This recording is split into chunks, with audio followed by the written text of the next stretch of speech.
श्री स्वामी समर्थ सगळ्यांना. कालच्या बुफे जेवणासाठी कढीपत्ता चटणीची ऑर्डर स्पेशल होती.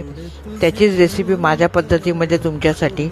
कढीपत्ता छान स्वच्छ धुवून सुकवून घेतला. त्यानंतर तेलात भाजून घेतला. दुसऱ्या कढईमध्ये शेंगदाणे भाजून घेतले. थोडे तीळ, सुकं खोबरं, जिरं हे सगळं भाजून घेतलं. 4-5 लसणीच्या पाकळ्या भाजून घेतल्या. त्यामध्येच आमसूल पावडर, सैंधव, मीठ हे सगळं मिक्स केलं. 1 चमचे लाल तिखट मिक्स केलं. थंड झाल्यावर ही चटणी पूर्ण मिक्सरला लावून घेतली. कढीपत्ता चटणी तयार. माझ्या बुफे जेवणासाठी किंवा पार्सल सेवेसाठी लागणाऱ्या सगळ्या चटण्या किंवा लोणची माझ्या घरगुती असतात. याची पूर्ण रेसिपी फेसबुकला मी अपलोड केली आहे. तसेच इंस्टाग्राम पेज सरीनाज किचनला देखील अपलोड केली आहे. नक्की बघा. यूट्यूब चॅनलला देखील सबस्क्राईब करा. Thank you very much. अशाच तुमचा प्रतिसाद आणि पाठिंबा पाठीशी राहून दे. धन्यवाद.